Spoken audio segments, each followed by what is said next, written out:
Narito ang mga pinakamainit na balita ngayong tanghali. Pulis sinibak sa pwesto sa marahas na pag-aresto sa isang senior citizen na sangkot sa vehicular accident sa Taguig. Pangulong Bongbong Marcos nanawagan sa mga senador, get back to work. Senate President Alan Peter Cayetano, Senator Robin Padilla at suspended Senate Sergeant-at-Arms Mau Aplasca inireklamo sa Ombudsman dahil sa umano'y pagpapatakas kay Senator Bato de la Rosa. Expelled Congressman Kiko Barzaga tanggap ang desisyong mapatalsik sa Kongreso. Dating kongresista magbabakasyon daw muna sa MBC TV Sports. Naturalization ni Benny Boatwright na antala dahil sa kawalan ng quorum sa Senado. At sa showbiz spotted, Beauty and the Beast hitmaker Pivo Bryson pumanaw sa edad na 75.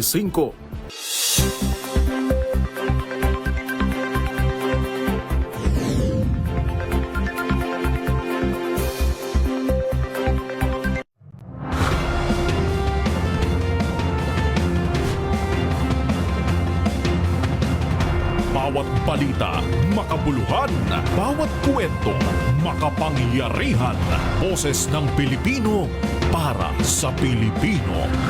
Live mula sa MBC TV Studio. MBC TV Network News.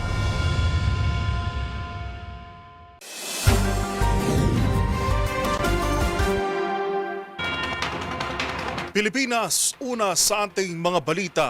Tanggal sa pwesto ang isang pulis Rizal na sangkot sa viral video ng tila marahas na pag-aresto sa isang senior citizen na nag-ugat sa insidente sa kalsada. Pero ayon sa paunang investigasyon, nagtangka umanong tumakas ang matandang driver na nakabangga kung kaya nangyari ang insidente. Una sa balita si Dustin Bayog. Wala ka po, wala po, Garek. Relax lang, relax lang. Ay! Tingnan mo. Ay! Nagsubuan na ako. Tila naging marahas ang pag-aresto ng hindi pa nakikilalang pulis sa isang senior citizen na makikita sa viral video ngayon sa social media. Nagugat ito sa nangyaring insidente sa kalsada na kinasangkutan ng dalawang sasakyan na nangyari kahapon sa MLQ Avenue Corner Mauling Creek sa Barangay Bagong Bayan sa Taguig City. Pero una rito, makikita sa video ang sapilitang paghila sa senior citizen papalabas ng kanyang sasakyan upang umano haristuhin. Nakabangga niya. Ano, nakamotor? Uy, senior na yan. Sir! Maririnig din ang babae sa video na ginigit na magdahan-dahan lamang ang pulis dahil sa matanda na rin ang kanyang inaaresto. Nakaabot ito sa PNP Taguig City Police Station kung saan ayon sa paunang investigasyon ay nagugat ang gulo dahil sa nangyaring maliit na banggaan na sinasakyan ng senior citizen at ng isa pang sasakyan. Nagtangka rin daw tumakas sa matandang driver na umano nakabangga kung kaya nangyari ang insidente sa viral video. Ang naturang police officer ay napagalaman tauhan ng Rizal Police Provincial Office kung saan ayon sa nilabas na pahayag ay tinanggal na ito sa kanyang unit. Inilagay din siya sa restrictive custody habang nagpapatuloy ang sinasagawang investigasyon sa insidente at mapanagot na ayon sa mga umilag na regulasyon at batas. Samantala matapos ang insidente, sinabi ng PNP Taguig City na nagkaroon na ng pagkakasundo sa dalawang panig at umabot na sa pagkakaroon ng compromise agreement sa harap ng mga tauhan sa barangay. Nagpayag na rin ang dalawa na hindi sila magsasampa ng kaukulang kaso laban sa isa't isa.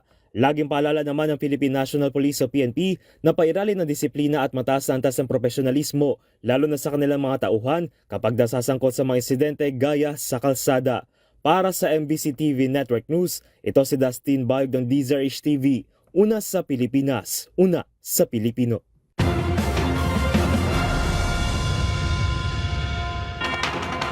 Tila hindi na natutuwa si Pangulong Ferdinand Bongbong Marcos Jr. sa nangyayaring dibisyon sa Senado na nakaapekto na umano sa kanilang sinumpaang trabaho. Ayon sa Pangulo, tinitingnan na nito ang maaring legal na gawain upang mamagitan pero kinakailangan daw ng kooperasyon ng liderato ng Senado. Ang mga detalye tinutukan ni Let Narciso. Get back to work. Iyan ang panawagan ni Pangulong Ferdinand Marcos Jr. sa mga senador sa gitna ng hindi pagkakasundo ng mga ito na nakaaapekto sa kanilang trabaho. Sa ambush interview sa Maynila, sinabi ng Pangulo na maraming kailangang gawin para sa kapakinabangan ng taong bayan na hindi magagawa kung may sangay ng gobyerno na hindi nagtatrabaho. Ayon kay Pangulong Marcos, hindi niya maintindihan ang nangyayari sa Senado dahil sa pagkakaalam daw niya sa rules ng 2 kapulungan ng Kongreso, bago magkansela ng sesyon ay kailangang abisuhan ng isa pang kapulungan 3 araw bago ang kanselasyon at dapat may makatwirang rason at hindi lang dahil maghahatid ng isang senador sa kung saan ito pupunta. I'm afraid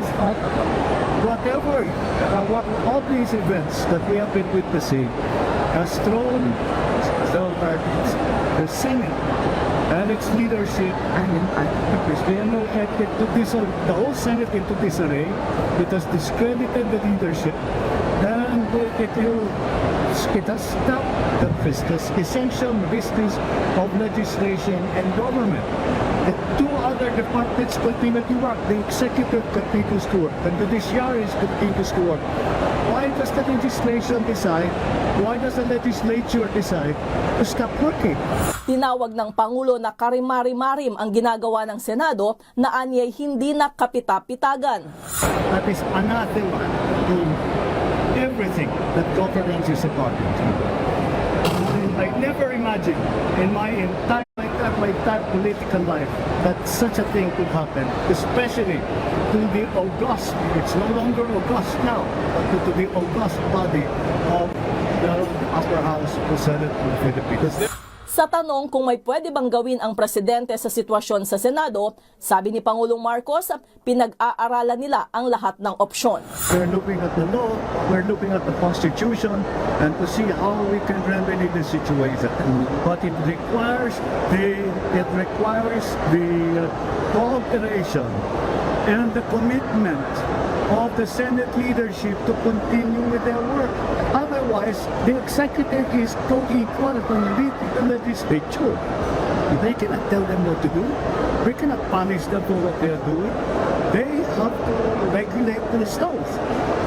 They have to bring going about to control regulation. Para sa MBC TV Network News, ito si Let Narciso ng DZRH. Una sa Pilipinas, una sa Pilipino.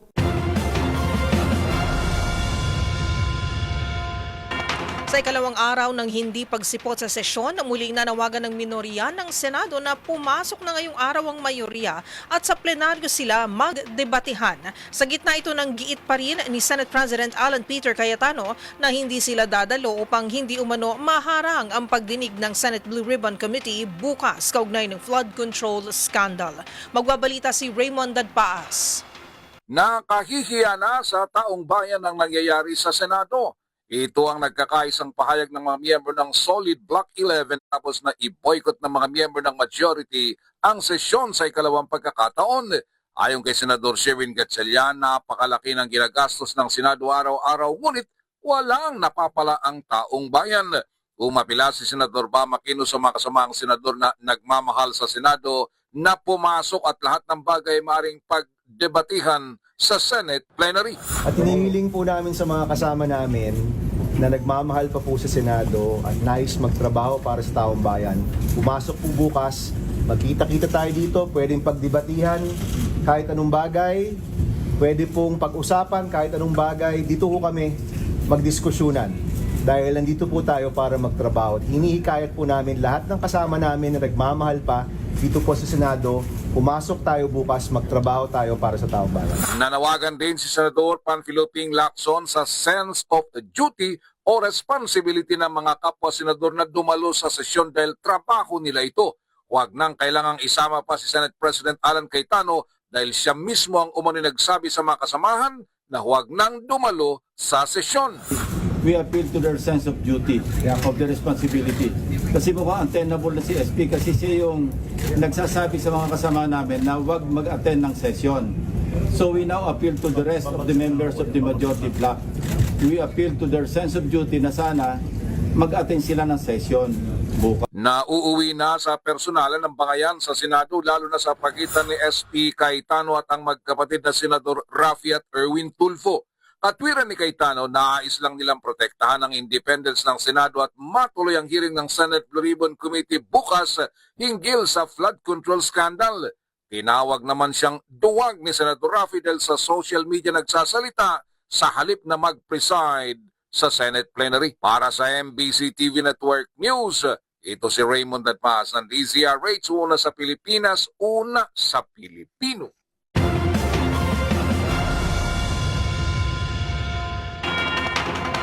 Inireklamo ng grupong Tindig Pilipinas ng obstruction of justice sina Senate President Alan Peter Cayetano, Senator Robin Padilla at suspended Senate Sergeant-at-Arms Mau Aplasca sa Ombudsman. Kaunay pa rin ito sa pagtulong umano kay Senator Bato de la Rosa na makaalis ng Senado sa kabila ng arrest warrant na inilabas ng ICC. Ang buong detalye ibabalita ni Val Gonzales. Kasong paglabag sa Presidential Decree 1829 o obstruction of justice ang isinampa ng grupong Tindig Pilipinas laban sa anilay nagsabwatan para hayaang makatakas sa kamay ng International Criminal Court o ICC si Senador Ronald Bato de la Rosa. Ang inireklamo ay sina Senate President Alan Peter Cayetano, Senador Robin Hood Padilla at Senate Sergeant-at-Arms Mau Aplasca. Pinangunahan ni Tindig Pilipinas conveners Francis Joseph Aquino D. at Sylvia Estrada Claudio kasamang grupong manggagawa at pamilya ng mga biktima ng drug war nang maghain ng reklamo sa Office of the Ombudsman sa kanilang complaint sa affidavit. Sa kabila raw ng umiiral na warrant of arrest ng ICC para sa mga kasong crimes against humanity kaugnay ng madugong war on drugs ni dating Pangulong Duterte, pinayagan umano ni Cayetano, Padilla at Aplasca si De La Rosa na magtago at makaiwas sa loob ng Senado. Iginiit ni Aquino D na walang sino man ang nakakahigit sa batas. Tahasan aniyang pagtataksil sa tiwala ng bayan ang paggamit ng pwesto para hadlangan ang legal na proseso at protektahan ng kakampi na tulad ni Senador De La Rosa. Nananawagan ng grupo sa Ombudsman na magsagawa ng agaran at patas na investigasyon. Giit ng Tindig Pilipinas, hindi ito atake sa soberanya kundi paninindigan para sa ustisya ng mga biktima ng war on drugs at ng kanilang mga pamilya. Para sa MBC TV Network News, ako si Val Gonzales, DZRH, una sa Pilipinas, una sa Pilipino.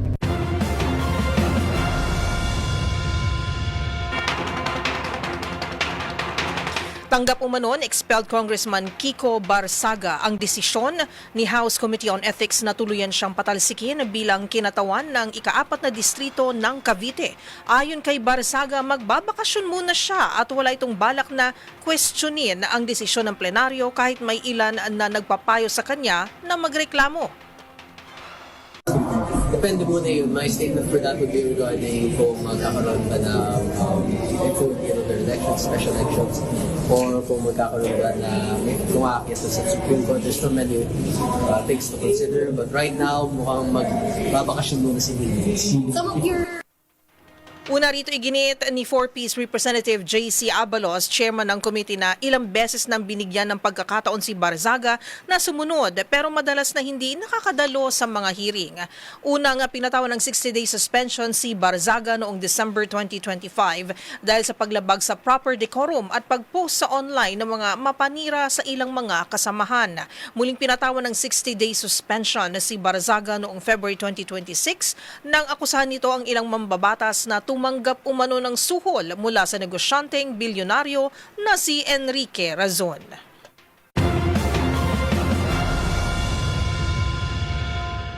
Samantala, nakatakda ng kasuhan bukas ng Ombudsman ang umanong mga big fish na nasasangkot sa anomalyang flood control project sa Bulacan. Narito ang report ni Tina Nolasco. Kakasuhan bukas ng Office of the Ombudsman sa Malolos Regional Trial Court ang panibagong mga personalidad sa Bulacan na nasasangkot sa flood control scandal. Ito ang inanunsyo ni DPWH Secretary Vince Dizon nang inspeksyonin ang Matalahib Creek Pumping Station kasama ang Quezon City Local Government Unit ngayong araw. Ayon kay Dizon, malaking isda o big fish ang nakatakdang kasuhan bukas at bukas na rin nila ito papangalanan. Pagitiyak ng kalihim, patuloy ang investigasyon sa nasabing anomalya at asahan pa ang maraming kasong isasampa. Para sa MBC TV Network News, ito si Arch 19 na Nolasco ng DZRH, una sa Pilipinas, una sa Pilipino.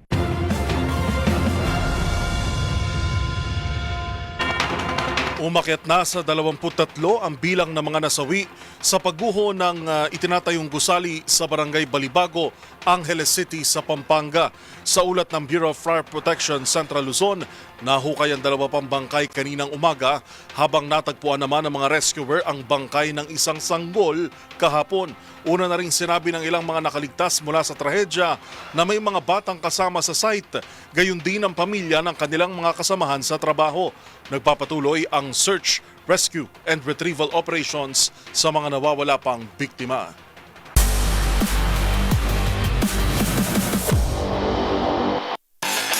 Sa mundo ng basketball, tila hahaba pa ang paghihintay ng basketballista na si Benny Boatwright bago ito makakuha o kilalanin bilang naturalized player at makapaglaro para sa Gilas Pilipinas. Epekto ito ng hindi pagdalo ng majority block ng sesyon na nagpa-delay sa pagtalakay ng ikatlo at huling pagbasa ng panukalang magkakaloob ng naturalization sa 29 anyos na manlalaro. Ang mga detalye sa report ni Matchpoint, Mili Borja.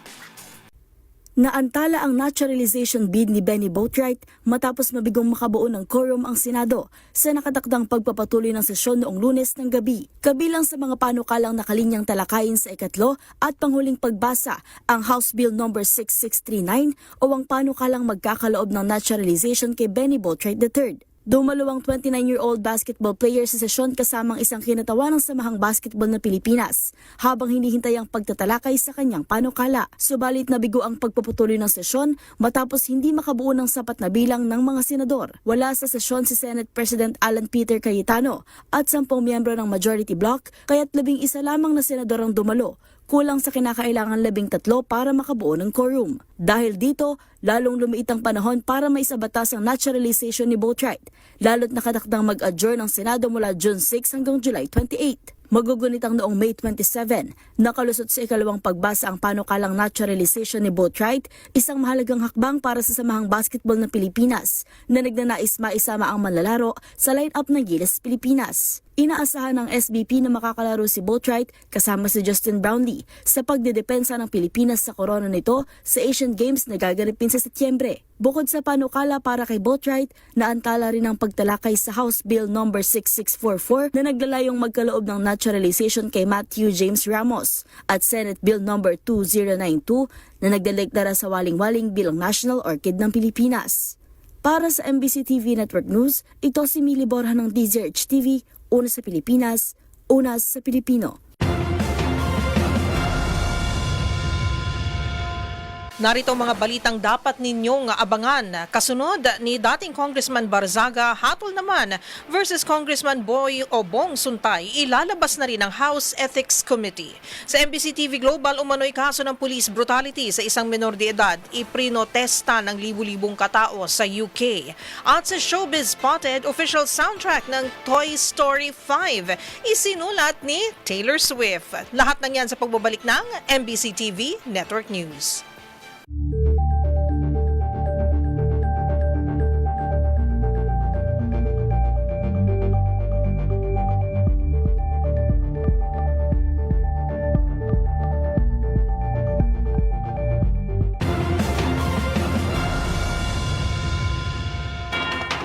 Ilalabas na ngayong araw ng House Ethics Committee ang desisyon nito sa reklamong inihain kay Representative Bong Suntay dahil sa naging pahayag nito tungkol sa aktres na si Ann Curtis. Maliban dyan, pinag-aaralan na rin ang reklamo kay Representative Richard Gomez dahil umano sa panununtok nito sa presidente ng Philippine Fencing Association noong 2025. Ang iba pang balita o ang ibang mga detalye ihahatid ni Milky Rigunan.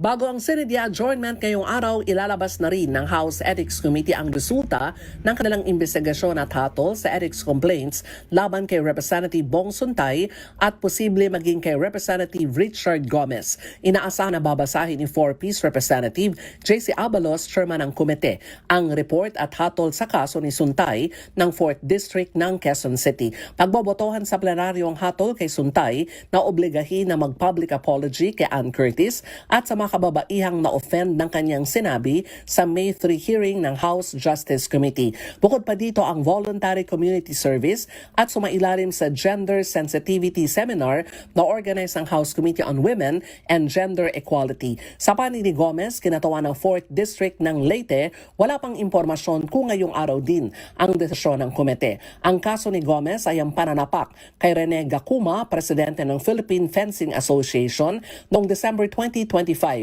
nang mag-abot ang dalawa sa isang fencing event sa Thailand. Nagalit si Gomez nang inalis umano ni Gacuma ang anak nito na si Juliana sa roster ng National Fencing Team matapos lumiban sa mga training sessions. Bukod pa dito ang reklamo kay Gomez noong December 2025 nang pinost sa kanyang Facebook account ang screenshots ng mensahe ng ilang taga-media na humihingi ng kanyang reaksyon sa nag-collapse na flood control structure sa kanyang distrito. Inaakusahan ni Gomez ang naturang mga reporter na sangkot sa umunoy media spin noong kasagsagan ng flood control controversy. Kagabi, sa botong 265 ang pabor, 14 ang tutol at 8 ang abstain, tuluyan ng inexpel o pinatalsik sa Kamara si Representative Kiko Barsaga ng 4th District ng Cavite. Para sa MBC TV Network News, ako si Milk Rigunan. Una sa Pilipinas, una sa Pilipino.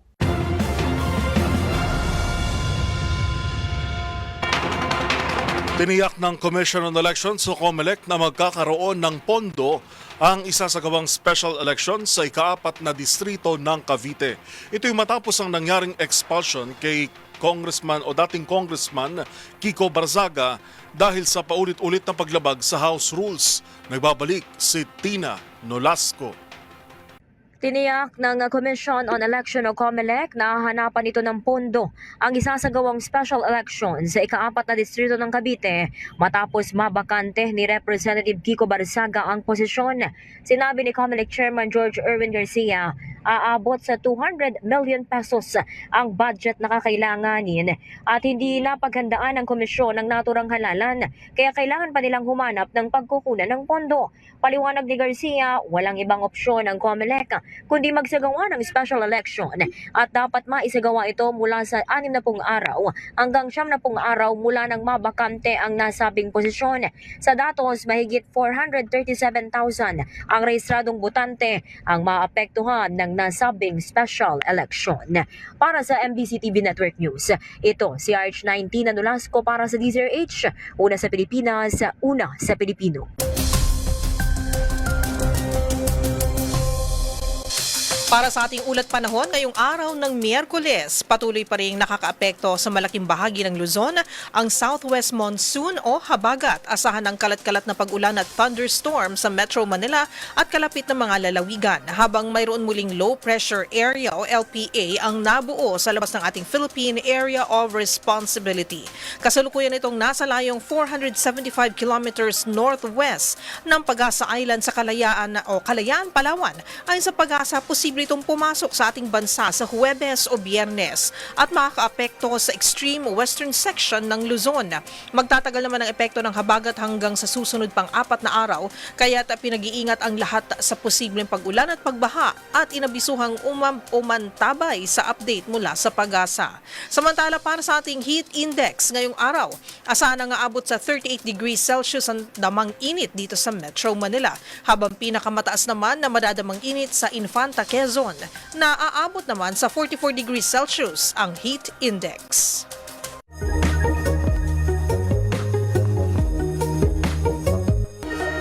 Usapang trivia naman tayo. Kapag tayo ay nilalamig, natatakot o minsan pa nga ay nakikinig lang ng musika, bigla na lang tumataas ang ating mga balahibo. Yan daw ang tinatawag na goosebumps. Pero ano nga bang paliwanag sa pangyayaring ito? Alamin na this, bakit nga ba tayo kinikilabutan?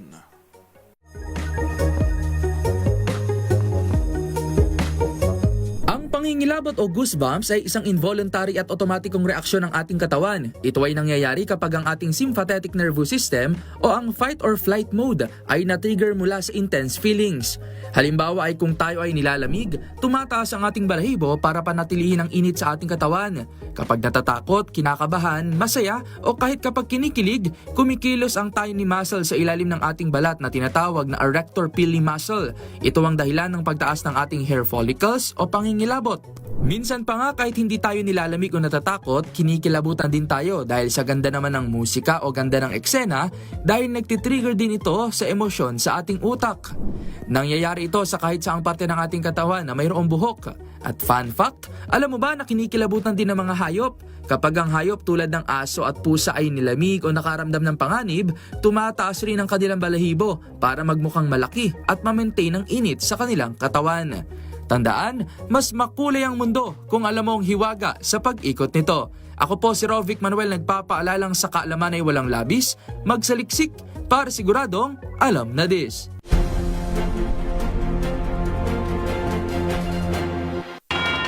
Arestado ang babaeng iligal umanong nagbebenta ng matataas na kalibre ng baril sa mga politikong may private armed groups. Ayon sa National Bureau of Investigation Counter-Terrorism Division, pinagbebentahan ng suspect ang mga politiko mula sa Central Mindanao, Sulu at Basilan. Pinusasan siya sa Makati Cinema Square matapos mag-alok ng unregistered, high-powered, fully automatic long firearms nang hindi nanghingi ng license to own and possess firearms sa customers. Sa target na gun store, sinubukan ng suspect na pagbentahan ng 1 million pesos na halaga ng 4 na unregistered automatic rifles at 2 pistols na may imported brands ang undercover agent. Binitbit sa tanggapan ng NBI ang suspect para sa standard booking procedures at kasado rin siyang iharap sa inquest proceedings para sa kasong paglabag sa Comprehensive Firearms and Ammunition Regulation Act.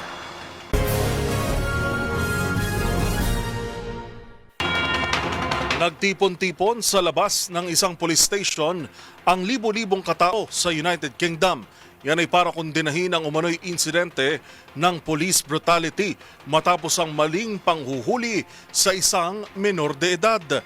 Yan at ang iba pang napapanahong balita mula sa iba't ibang panig ng mundo sa Global Headlines Report ni James Galange. Balita mula sa United Kingdom, nagkasa ng kilos protesta ang libo-libong katao sa labas sa Southampton Police Station para kondenahin ang umano'y police brutality matapos ang maling panghuhuli sa isang menor de edad matapos ilabas ang body cam footage ng insidente. Makikita kasi sa video ang pag-itsapuwera ng mga otoridad sa hinaing na binata na nasaksak at umano'y mali pang inokusahan na laseng at naglunsad ng racist attack bago kalaunay nasawi. Hinatulan naman ng 21 taong pagkakakulong ang lalaking suwaksak sa binata na si Vikram Digwa, ngunit sigaw ng mga demonstrador, kulang at hindi umano makataruhan ay pinato na kaparusahan. Habang hinihimok din na magpaliwanag ang mga pulis sa insidente, kasunod din ng pagkwestiyon ni UK Prime Minister Keir Starmer sa naging aksyon ng mga otoridad. Samantala, balita naman mula sa Mexico, pinagtutumbat hinubaran naman ng Teachers Union Group na CNTE ang mga estatwa ng soccer player kasunod na inaasang FIFA World Cup 2026 sa June 11. Ito raw ay bahagi ng kanilang protesta upang kondenahin ang mababang pasahod sa mga guro at isulong ang pag-aayos ng kanilang pension system at nagbabala na magsasagawa rin ng kilos protesta sa gitnaan ng nasabing sporting event. Ayon sa isang turista na dumayo para sa World Cup, ikinalulungkot umano nitong naturang aksyon ng mga kaguruan bilang hindi anya angkop ang nasabing pagkilos para sa kanilang hinaing bagkus gawin sa mas angkop na paraan. At sa iba pang balita, binalot ng baghari na kulay ang mga lansangan sa Bangkok, Thailand nitong linggo bilang pagbubukas ng Pride Month. Mas maaga ng isang araw kaysa sa tinakdang araw ng pagdiriwang. Bit-bit sa parada ang kani-kanilang watawat na abot sa 500 metro bawat isa at tumakad ng halos 5 kilometro magmula Chongnon Canal Park hanggang Rama One Road. Ngayong taon, iikot ang nasabing Pride Month sa temang Patch the World with Pride na layuning isulong ang mas malawak na pagkilala at pagkakapantay-pantay na LGBTQ+ community sa buong mundo. Kasabay kasi din ito ng suporta sa bid ng lungsod na maging host ng World Pride sa 2030. At yan naman nakakalap nating balita mula sa iba't ibang panig ng mundo. Para sa MBC TV Network News, ito si James Galanga na DZRH TV, una sa Pilipinas, una sa Pilipino.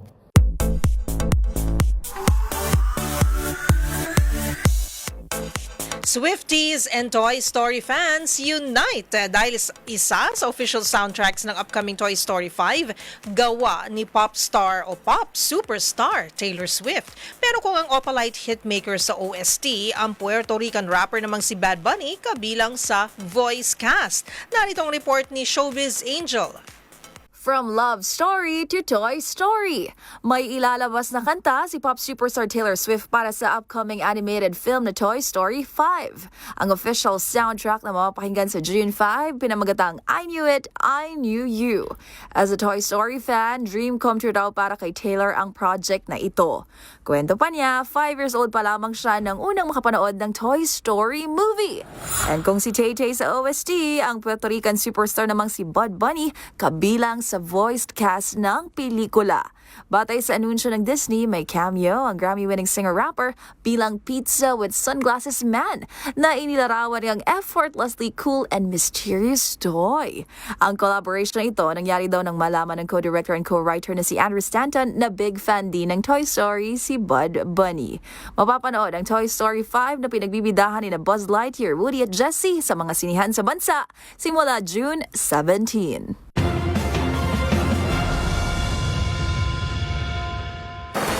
Abangan sa aming pagbabalik. Sigalot sa Senado, isa lamang umanong delaying tactic laban sa impeachment laban kay VP Sara Duterte.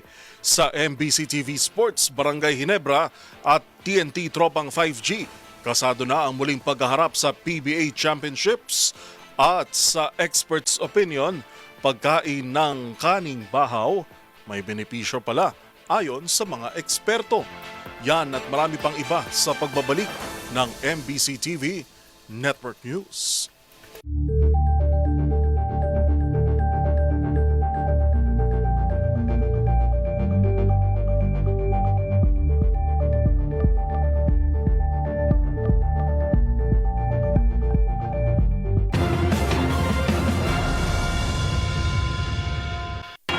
Itinuturing na delaying tactics ni dating Senador Rick Gordon ang nangyayaring gulo sa Senado upang hindi umusad ang impeachment trial kay Vice President Sara Duterte. Gate ni Gordon, labag sa konstitusyon ang ginagawang pag-boycott ng Senate majority sa mga sesyon.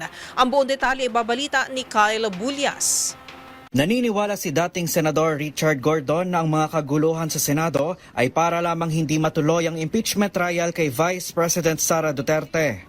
Sa panayam ng DZRH News, sinabi ni Gordon na kinailangang makuha ng ilang mga senador ang kontrol sa Senado para maaari umano nilang tutulan ng anumang ebidensyang ihahabla sa kanila ng prosekusyon. Sabi ni Gordon, posibleng dahil nakikita umano ng kampo ng mga Duterte na mahina ang kanilang kaso. Alam nila na mahina yung kaso nila, kaya ganito ginagawa. May laban sa loob ng Senado, may laban sa labas, at yung to confuse the public na biktima sila palagi. Mayroon tayong konstitusyon, binoto natin lahat yan. Alam na, pati mga bata na gaya ng konstitusyon, alam nila na may proseso yan. Pag may impeachment, ituloy natin, huwag nating i-delay. Binigyang diin pa ng dating senador na mahalagang impeachment trial para makita ng taong bayan ang katotohanan sa likod ng mga alegasyong ibinabato sa isang mataas na opisyal ng pamahalaan. Matatanda ang itinanggi ni Senate President Alan Peter Cayetano na walang kinalaman sa impeachment ang nangyaring kudeta sa Senado. Pero ayon kay Gordon, mula nang maupo si Cayetano sa kanyang pwesto, nagkagulo na sa loob ng mataas na kapulungan. Inihalin tulad pa ni Gordon na nangyaring kaguluhan sa Senado sa ginawang pagsunog sa Reichstag sa Germany para magkaroon ng kontrol sa pamahalaan si Adolf Hitler. Ako from the very beginning, I think talaga itong pagkukuble doon sa impeachment Pag-delay, pag-confuse, yan ang ginagawa. Dahil pinaboto si yung nagtatago, bumalik dahil tinawag ni Cayetano para bumoto sa kanya. Tapos yung nakaboto na sa kanya, gumawa sila ng gulo para ma-distract ang tao. Para bang yung nangyari sa Germany noong araw, sinunog yung Reichstag ni Hitler para magawa niya yung kanyang gustong gawin. At matapos yung sunog, naging most powerful man sa Germany. Parang ganyan ang ginagawa na kinukonfuse ang tao. At pagkatapos, pag tinignan mo yung pinagagawa, talagang araw-araw may bagong issue. May iyakan, mayroong bastusan na ang nangyayari. Ayoko gamitin yung word na bastos because nawala yung civility, nawala yung dignidad, nawala yung respeto. Sinabi rin ni Gordon na labag sa konstitusyon ang ginagawang boycott ng majority bloc sa sesyon ng Senado. Aniya dapat ipahayag ni Cayetano ang kanyang saloobin sa pamamagitan ng isang privilege speech sa loob ng Senado. Sa Senado, mag-privilege speech ka.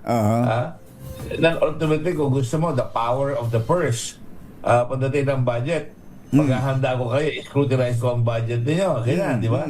Pero parang ang batang munti na nagbamaktol, sinisigaw mo yung Secretary of Local Government at nakakahiya eh. Bakit? They're performing their duty. Malinaw naman, may court order, di ba? May sandingan bayan, no? Hindi ko maintindihan bakit para bang, ang nangyayari, sinusunog ng Senate President yung buong Senado para lang makatakas yung ilang mga daga sa loob ng Senado. Para sa MBC TV Network News, ito si Kyle Bulias ng Deezer H. Una sa Pilipinas, una sa Pilipino.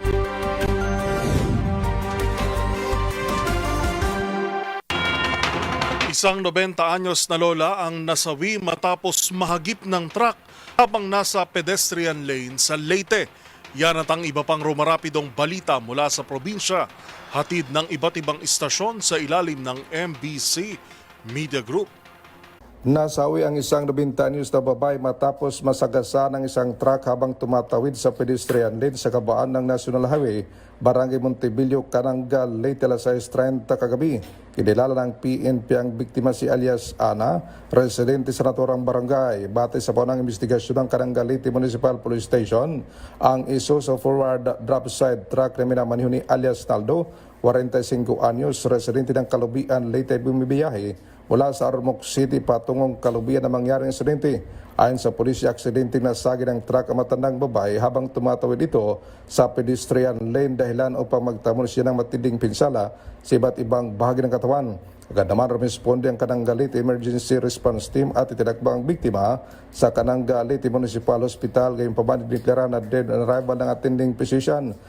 Samantala, dinala ng mga otoridad sa impil ng pulisya ang driver at ang sangkot na sasakyan para sa kaukulang investigasyon. Ito si Aristotle Jimmy Angay-Angay para sa DZRH, una sa Pilipinas, una sa Pilipino.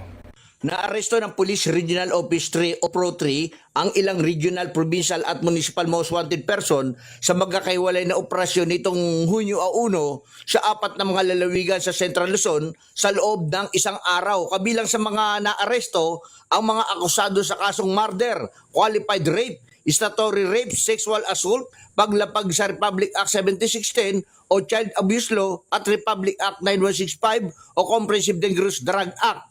Ayon sa Pro 3, isinagawa ang pag-aresto sa bisa ng mga warrant of arrest na inilabas ng iba't ibang korte sa Central Luzon. Ang ilan sa mga akusado ay kabilang sa top regional, provincial at municipal most wanted person ng rehiyon. Sa payag ni Pro 3 Director Police Brigade General Jess Mendez, patunay umano ang matagumpay na operasyon sa mas pinaigting na kampanya ng pulisya laban sa mga nagtatagong kriminal upang matiyak na maiharap sila sa hukuman. Kasalukuyang nasa kustodiya na ng pulisya ang mga naarestong individual habang hinihintay ang kakulang pagdinig ng kanilang mga kaso. Para sa MBC TV Network News, RH37, Danny Kumilang, una sa Pilipinas, una sa Pilipino. Naaresto sa Kapitan Pepe Subdivision, Cabanatuan City, Nueva Ecija kahapon ng hapon ang top 4 provincial most wanted person ng La Union na residente ng bayan ng Aguo na 62 anyos na byuda na naharap sa patong-patong na kaso. Sa ulat ni Aguo ay si Chief of Police Major Dean Christopher Viñas, bitbit ng kanyang mga tauhan ng warrant of arrest na pinalabas ng korte sa mga kasong illegal recruitment, constituting economic sabotage, syndicated estafa, Article 3152A of Revised Penal Code of Illegal Recruitment at constituting economic sabotage, 2 counts, at syndicated estafa, Article 315 ng Revised Penal Code in relation to PD 1689 na walang inirekomendang piyansa sa lahat ng kasong kinakaharap nito. Ang pagkadakip sa akusado ay sinagawa ng pinagsanib na puwersa ng Aguo at Cabanatuan City Police. Sa ngayon, nasa kustodiya ng Aguo Police ang suspect at hinihintay na lamang ang commitment order para mailipat ito sa BGNP. Para sa MBC TV Network News, ito si Freddy Fajardo, RH13, una sa Pilipinas, una sa Pilipino. Himas Rias ang isang lalaki na kabilang sa top 3 most wanted persons sa antas ng rehiyon para sa buwan ng Hunyo 2026 matapos maserbisyuhan ng warrant of arrest sa Purok 27 Riverside, Barangay Maa, Davao City kahapon Hunyo 2. Kinilala ng mga otoridad ang suspek na si Aaron Nuyad, 27 anyos, binata walang trabaho at residente ng San Vicente, Panabo City, Davao del Norte. Isinagawa ang operasyon ng mga tauhan ng Maa Police Station sa panguna ng kailang warrant and intelligence personnel, katuwang ang First City Mobile Force Company at mga operatibo and detection group. Naharap ang suspect sa 4 na bilang ng kasong rape, 2 bilang ng sexual assault at 2 bilang ng paglabag sa Republic Act 9262 o Arms Against Women and Their Children Act. Batay sa warrant of arrest na inilabas ng Regional Trial Court Branch 12 ng Davao City, walang inirekomendang piyansa para sa 4 na kasong rape, habang may kabuuang piyansa na 288,000 para sa mga kasong sexual assault at paglabag sa Republic Act 9262. Sa ngayon, kasalukuyan na sa kustudiya ng Police Station 16 Maa ang akusado para sa kaukulang disposisyon at pagdinig ng mga kasong isinampa laban sa kanya. Para sa MBC TV Network News, ito si June Suter. Una sa Pilipinas, una sa Pilipino. Dito na naman natin buong sa lalawigan ng Monte Samar ay tinuturing na top 1 most wanted person ng Taytay Rizal na sangkot sa gasong pagnanakaw. Natunto nito ng otoridad sa barangay ng San Miguel, Lope de Vega, Norte Samar. Nagsani pers ang Lope de Vega Police, First Norte Samar Provincial Mobile Force Company, Provincial Intelligence Unit, Criminal Investigation and Detection Group at Taytay Police. Iniulat ng PNP na ang naarestong akusado ay 26 na taong gulang, residente ng Lope de Vega. Inaresto ito sa bisa ng warrant of arrest sa kasong pagnanakaw o qualified thief mula sa Regional Trial Court, 4th Judicial Legion Branch 141, Antipolo City, Rizal. 40,000 pesos ang inilagak na piyasa ng korte para sa pansamantalang kalayaan ng nasabing akusado. Sa kasalukuyan, nasa Lope de Vega Municipal Police Station ang nasabing suspect at ituturn over nito sa korte. Samantala, tiniyak ng PNP ang pag-aaresto sa mga wanted at law violators kahit pa ilang taon na ang pagtatago. Mula sa MBC TV Network News, RH34 Jane Galit Bantaya ng DZRH. Una sa Pilipinas, una sa Pilipino. Sa Pilipinas, hindi tayo nakakakain ng masarap na ulam kung walang kanin. At ang perfect sa favorite nating ulam tulad ng adobo at bulalo ay ang mainit at bagong luto na kanin. Pero sino mag-aakala na ang kaning lamig o leftover rice pala ay mayroong benepisyo sa ating kalusugan? Kung ano yan, tutukan sa Expert's Opinion Report ni Rovic Manuel. Bilang Pinoy, hindi pwedeng mawala sa ating mga plato at hapagkainan ang kanin na perfect isama sa kahit anong putahe man yan. Kadalasan nga inapapa-extra rice pa tayo. Pero kung mayroon namang matira, tinatawag na natin itong kaning lamig o bahaw. At likas na sa ating mga Pinoy na hindi magsayang ng pagkain, kaya't itatabi pa rin natin ito at iinitin na lang kinabukasan. Pero alam nyo ba na bukod sa walang sayang, may benepisyo pa pala ang pagkain ng leftover rice sa ating kalusugan. Sa isang bagong pag-aaral, natuklasan na kung ang kanin ay naluto na at lumamig, ang portion ng starch nito ay nagiging resistant starch sa pamamagitan ng prosesong starch retrogradation. Ang ganitong uri ng starch ay resistant sa ating panunaw o digestion. Ibig sabihin, napapabagal nito ang pagre-release ng glucose o asukal sa daluyan ng ating dugo. Dahil dito, ang pagkain ng tirang kanin ay nagpapababa sa post-meal blood sugar spike kumpara sa mainit at bagong saing na kanin. Sa pag-aaral nga na nailathala sa National Library Medicine, natuklasan ang kanilang 15 healthy adults na kumain ng white rice na inilagay sa ref ng 24 hours at nirehit bago kainin, malaki ang ibinaba ng kanilang blood sugar response. Ang resistant starch kasi ng tirang kanin ay nagsisilbing prebiotic na nagpapabilis sa pagdami ng good gut bacteria sa ating katawan na maganda naman para sa ating colon health. Nakatutulong rin ito sa ating hormones upang makaramdam na mabilis na pagkabusog at maging sa insulin sensitivity. Gayon din sa ating appetite control upang maiwasan naman ang pag-build up ng taba. Dahil sa mga benepisyo nito, sinasabing ang leftover rice ay pwede na ring alternatibo para sa mga taong diabetic at mga taong nagbabawas ng timbang. Pero paalala pa rin ng mga eksperto, upang makaiwas naman sa sakit, tiyakin palagi na ligtas o hindi papanis ang bahaw na ating kakainin. Para sa MBC TV Network News, ito si Rovic Manuel ng DZRH TV. Una sa Pilipinas, una sa Pilipino.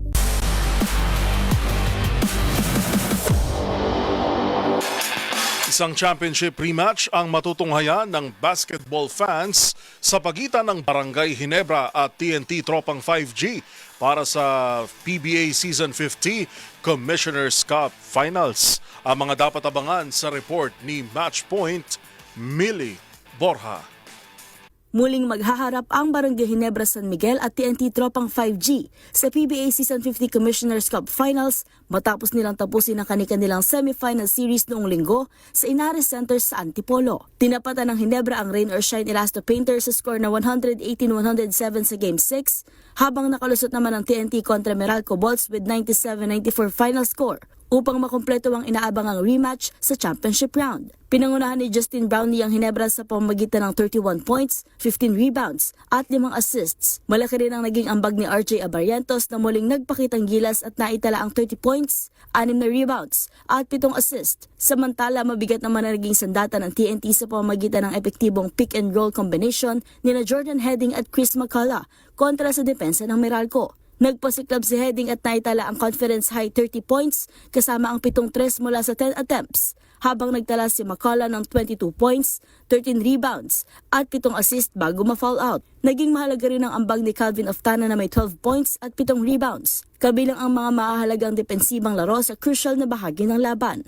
Muling maghaharap ang TNT at Ginebra sa finals sa pagtatanggol ng Tropang 5G sa kanilang Commissioner's Cup title matapos nilang talunin ng Gin Kings sa kaparehong komperensya noong nakaraang season. Magbubukas ang unang araw ng Best of 7 Final Series ngayong araw ng Miyerkules, June 3, 7:30 p.m. sa Smart Araneta Coliseum. At yun ang mga latest updates sa mundo ng sports. Para sa MBC TV Network News, ito si Millie Borja ng DZRH TV, una sa Pilipinas, una sa Pilipino.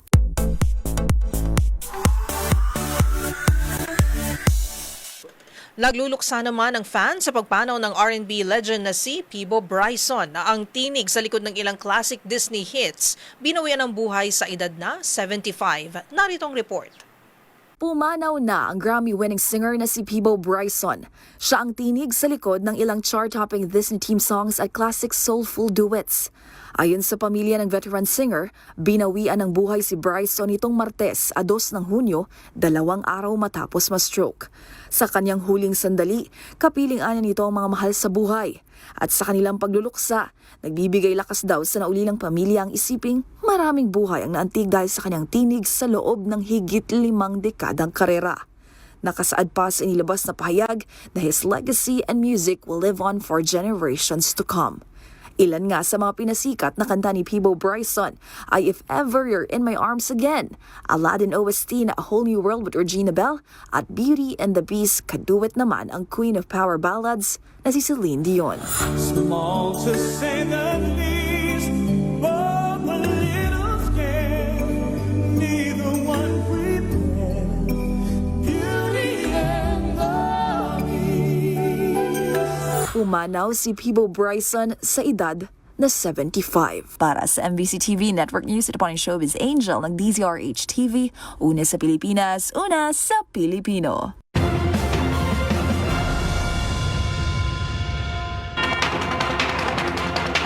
At iyan na po mga balitang aming nakalap ngayong araw ng Miyerkules.